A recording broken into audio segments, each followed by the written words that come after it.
Doutor Rodrigo, muito bom dia, muito obrigado, hein? O Daércio, bom dia a todos da Rádio Saudades. Eu falava aqui dos avanços. O que é que vocês aprenderam nesse tempo ao cuidar dos doentes, hein, doutor Rodrigo? A cada dia a gente aprende alguma coisa, né, Daércio? Os estudos estão surgindo, a gente tem visto casos e mais casos, a experiência a gente já está adquirindo ao longo do tempo, né? E assim, cada dia é um novo aprendizado. A pandemia tem nos ensinado, né, que é uma doença grave, a gente sabe que alguns pacientes evoluem mal, mas também tem a grande maioria, 80% dos casos, tem uma resposta favorável, que são sintomas leves, não precisam de medicamentos. Os casos que a gente tem que internar, pacientes graves que necessitam de oxigênio, esses sim, a gente tem alguns medicamentos disponíveis, a gente tem um suporte ventilatório, oxigenoterapia, que na maioria dos casos o paciente resolve, né, com esses cuidados que a gente adquiriu ao longo desse tempo.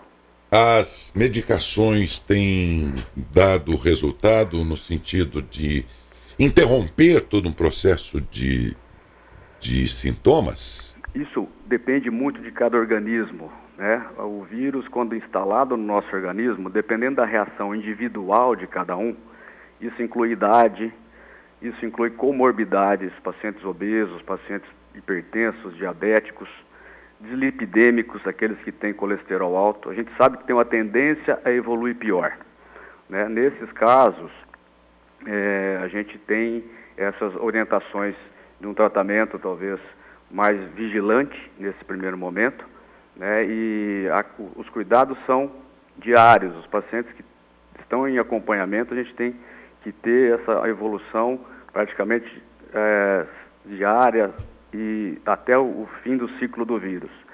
Depois que se instala a inflamação, né, passou o quadro viral inicial, se o organismo tiver uma propensão a uma inflamação muito grande a esse vírus, ele vai ter um desfecho desfavorável, né? Isso depende, é individual de cada um, né? E isso tem esses grupos que têm uma vulnerabilidade maior. Mas isso é muito incerto, como cada um vai reagir, como o seu organismo vai reagir à inflamação viral. É isso que desencadeia os quadros graves. Na verdade, não é o vírus em si, é a resposta inflamatória Sim. de cada organismo a essa agressão viral, né? Então, aí que a medicina está evoluindo, em medicamentos que impeçam essa inflamação exacerbada do organismo. Então, nesse sentido que estão caminhando os estudos. Eu ouvi outro dia um colega seu do Einstein, lá em São Paulo, ele recomendava aos outros médicos a prática lá e alguns medicamentos de uso restrito dos médicos, não é? Para aqueles momentos, e ele dizia exatamente isso aí. Uma vez instalado o problema e chegando a esse estágio mais grave que você estava dizendo, não se trata mais de cuidar do vírus, é cuidar da infecção que está ali instalada, né? E aí ele falava das medicações que eles estão experimentando lá e que por conta disso era muito baixo o número daqueles que depois teriam que ser entubados, entre casos graves. E eles conseguiam restabelecer. Porém, ele dizia que há um momento certo e não pode ser tão prolongado assim a procura por um médico quando o sintoma começa a se agravar. Ele disse, olha, procurado no momento certo e usando as medicações que os médicos é que podem intervir com elas, eles estão dizendo que têm conseguido excelentes resultados lá no hospital. Exato. Exatamente. A gente sabe que o ciclo viral, ele passa por alguns estágios, né, Daércio? O estágio inicial é o estágio de replicação viral. Então, os sintomas são gripais, sintomas gerais, né? O estágio 1. A grande maioria acaba ficando nesse estágio, né? Então, são medicamentos sintomáticos, medicamentos antigripais que a gente usa. O grande problema é quando passa para o estágio 2, que aí já tem uma inflamação no pulmão. Nesse estágio 2, costuma ser um período de 5 a 7 dias do início dos sintomas. Alguns evoluem para esse estágio 2. Aí tem o estágio 2A, 2B, dependendo da gravidade, dependendo da taxa de oxigênio, e o estágio 3, que é aquele paciente que já está no estágio de uma hiperinflamação, que ele precisa de um sistema de serviço, uma internação hospitalar, necessidade de oxigênio. Então, nesse estágio 1 para o estágio 2, que é o período que a gente tem que ficar vigilante, que é onde o paciente começa a ter uma inflamação no pulmão, né? Isso acontece em torno do 5º ao 7º dia. E alguns pacientes, voltando a dizer, que tem uma resposta inflamatória exacerbada ao vírus, podem caminhar para esse estágio 2 e no estágio 3, que aí acaba tendo uma hiperinflamação multissistêmica, não só pulmonar, renal, cardíaca, em outros órgãos. Acabamos de receber aqui o boletim do Hospital Carlos Fernando Malzone. Os números saltaram para 41 os internados.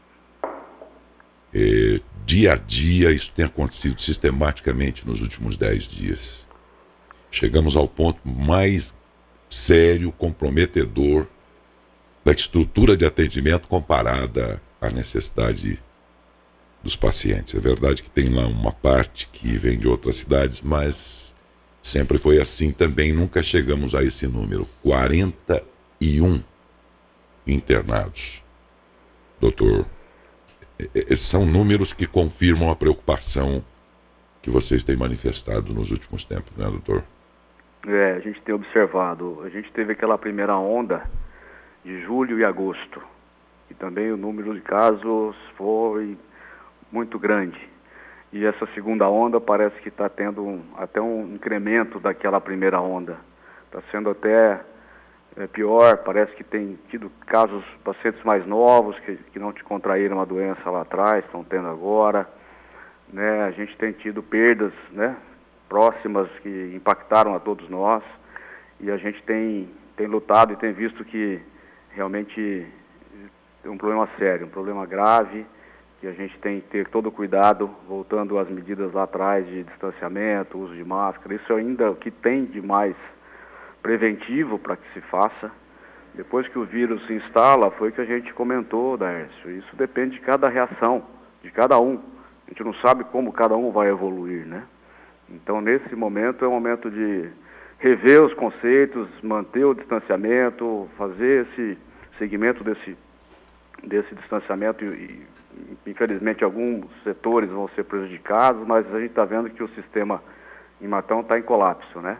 A UTI está cheia, as enfermarias, cada dia, a gente tem se deparado com novas internações, né? Novos profissionais estão vindo para ajudar, porque a demanda está sendo muito grande, e isso realmente a gente tem visto no dia a dia. Nesses últimos 30 dias, depois que iniciou o ano, já era esperado, porque a gente tem esse ciclo do vírus, né? Capital, interior, um mês e meio de diferença, e até não passar esse ciclo, a gente vai ter que tomar essas medidas, infelizmente, Daércio. Não, Adalberto. 16 nós tínhamos ontem na UTI, hoje com 18. 18. Saltou também o número dos internados em UTI, o que significa dizer dos mais graves, né? Os casos mais graves. E no total, entre enfermaria e UTI, saltamos para 41. Sabe que, doutor, me preocupa muito o fato de que a gente vem contando todos os dias para os ouvintes e telespectadores, a gente vem falando, aumentou, mais 2, mais 3. E por que são mais 2 ou mais 3? Muitos vieram banalizando a situação.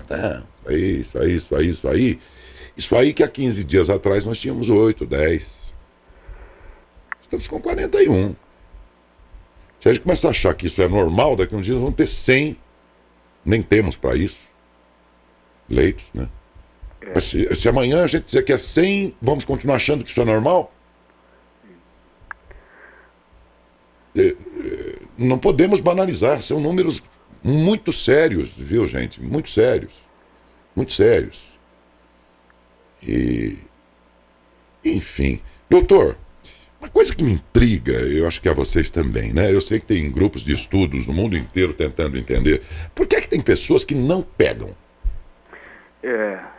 Isso é difícil, né, responder, porque anteriormente a gente tinha alguns grupos sanguíneos, depois isso não se concretizou. Não?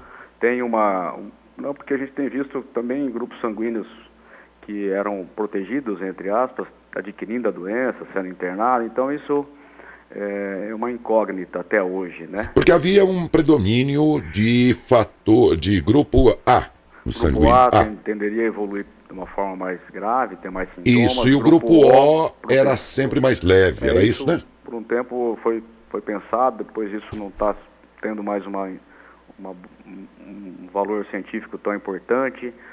O que a gente sabe são esses grupos de risco. Homens têm uma prevalência maior que mulheres, acima de 65 anos, esses pacientes com comorbidades, que têm essa inflamação exacerbada no organismo. E isso se deve, será o fato de que o homem se expõe mais a riscos e a mulher mais cuidadosa, ou é uma questão biológica mesmo? Talvez até proteção hormonal, alguma coisa nesse sentido. Talvez o homem tenha mais exposições, talvez há uma explicação, né? Mas o que vai diferenciar um paciente evoluir mal ou não é o grau de inflamação que ele tem no organismo. Então, o paciente que tem uma comorbidade, ele é hipertenso, ele tem que estar com sua pressão controlada. O paciente que é diabético, ele tem que estar com essa diabetes em níveis satisfatórios. O paciente que tem colesterol alto, a gente sabe que tem uma inflamação maior no organismo, então ele tem que controlar bem seu colesterol, seu triglicérides. O obeso tem que perder peso. A gente vê muitos casos de pacientes obesos. A maioria que a gente vem visto aqui no consultório são obesos que evoluem às vezes de uma forma pior. Tem que perder peso, tem que fazer um procedimento, mesmo que seja uma bariátrica. Então são esses grupos que tendem a evoluir mal. O paciente com asma tem que continuar o tratamento com o seu medicamento de controle, porque o vírus ele pode se manifestar dependendo dessa resposta alterada de cada organismo. Então tem que controlar seu quadro de base. Isso que é além das medidas de distanciamento, de higiene, que todo mundo já sabe, o controle da doença de base é importante. Nesse momento faz diferença. Os médicos sabem muito bem o que tem que fazer ao cuidar dos doentes, mas tem a tarefa do cidadão, e esta tarefa é repetitiva, cansativa. Vocês já ouviram a exaustão, mas eu não posso encerrar uma entrevista dessa sem reafirmar ou pedir para que o Dr. Rodrigo reafirme que estamos num momento muito grave e cada cidadão é responsável também por a gente reduzir esse grau de infecção, essa situação toda. E para tanto, ainda que os conselhos sejam repetitivos, por favor, doutor Rodrigo, repete para a gente, só para reafirmar para alguns teimosos, o que é que o cidadão tem que fazer como a parte dele, a tarefa dele nisso tudo? Então, isso a gente sempre bate nessa tecla, né, Daércio? Parece ser repetitivo, mas nunca é demais. A gente tem visto muito banalização dos jovens, né, com relação à doença. Tem visto as avenidas lotadas, os bares também cheios, enfim. Não é o momento agora para a gente ter essa conduta, sabendo que muitas vezes o jovem vai ter uma doença leve, só que ele leva o vírus para o seu pai, para sua mãe, para sua avó.